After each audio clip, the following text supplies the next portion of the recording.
Paragraphe 2, vecteur directeur, vecteur normal. Alors, la notion de vecteur directeur est une notion qui a été étudiée normalement dans le nouveau programme de seconde que vous n'avez pas fait, donc on va faire un petit rappel pour vous expliquer ce qu'est un vecteur directeur, puis on verra aussi ce qu'est un vecteur normal et comment on peut les utiliser en géométrie.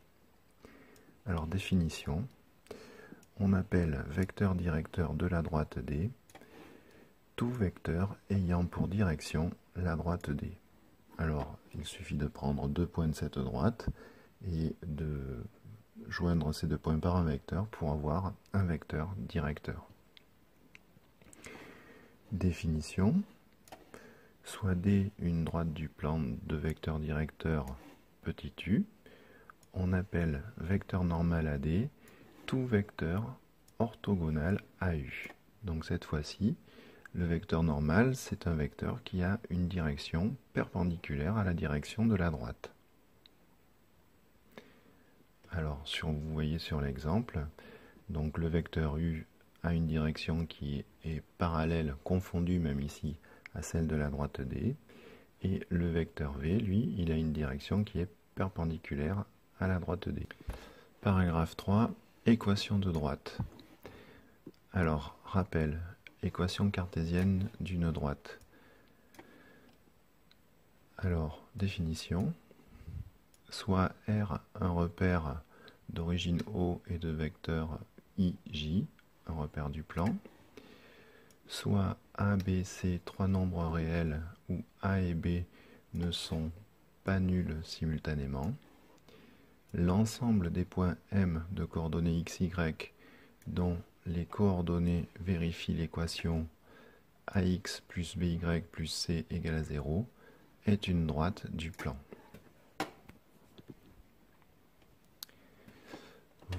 Vocabulaire. On appelle équation cartésienne de droite toute équation du type ax plus by plus c égale à 0. Petit 2. Équation cartésienne d'une droite définie par un vecteur directeur. Alors c'est ceci que vous n'avez pas fait en seconde. En seconde, on avait défini les droites par rapport à ce qu'on appellera l'équation réduite, c'est-à-dire une droite du plan, c'est soit la représentation graphique d'une fonction affine, donc qui a une équation réduite du type y égale mx plus p, ou bien la droite est verticale, et donc elle aurait pour équation x égale une constante. À l'aide de cette nouvelle notation, ax plus by plus c égale à 0, eh bien on réunit l'ensemble des droites du plan, puisque en prenant en compte le fait que A et B ne sont pas nuls simultanément, eh bien on voit que si A est nul, eh bien on a une équation du type y égale quelque chose. Si B est nul, on a une équation du type x égale quelque chose.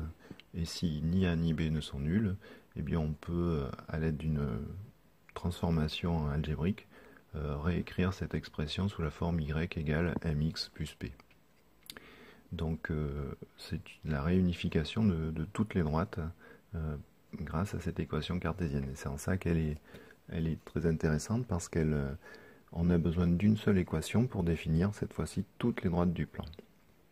Alors donc dans cette partie, nous allons expliquer comment construire les équations de droite à partir cette fois-ci du vecteur directeur. Je vous rappelle, le vecteur directeur, c'est celui qui a la même direction que la droite que l'on cherche à définir.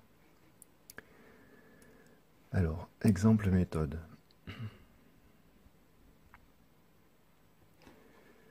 Soit U, le vecteur d'abscisse 2 d'ordonnée 3, un vecteur directeur de la droite D, et soit A de coordonnées 1, moins 2, un point de la droite D. Soit M de coordonnées xy, un autre point de la droite D.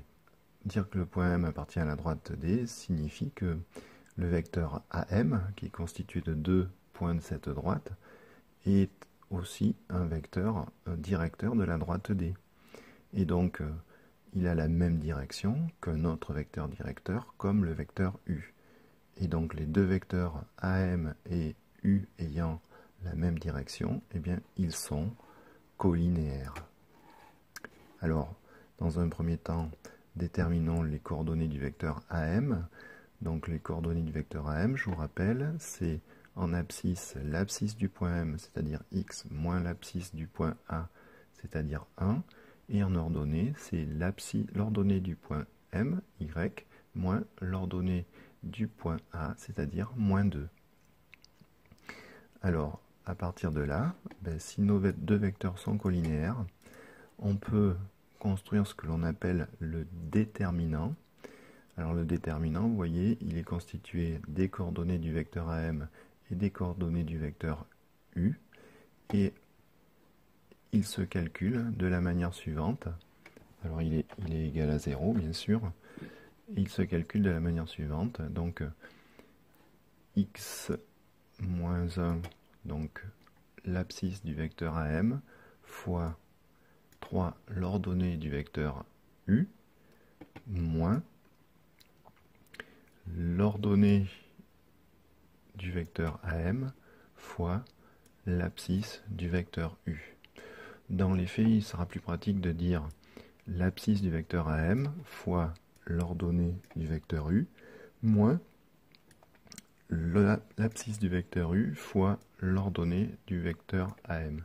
Ce qui fait que en regardant le déterminant, on voit que si on parcourt le tableau en diagonale, eh bien, en partant du coin supérieur gauche vers le coin inférieur droit, puis du coin supérieur droit vers le coin inférieur gauche, eh bien, on détermine, on trouve tous les nombres qui interviennent dans les produits.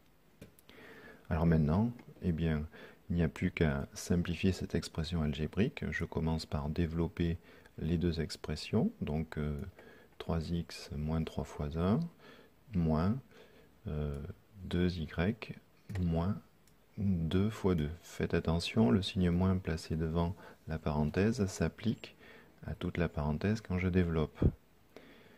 Ce qui me donne en x 3x moins 2y, et ensuite eh bien, moins 1 fois 3 moins 2 fois 2, ça fait bien moins 3 moins 4, c'est-à-dire moins 7. Donc l'équation cartésienne de la droite D, eh bien c'est 3x moins 2y moins 7 égale à 0.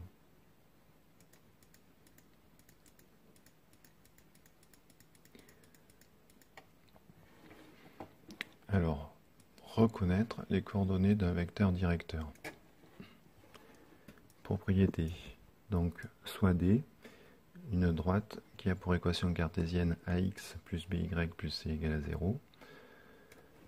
Le vecteur U de coordonnées moins BA est un vecteur directeur de la droite D.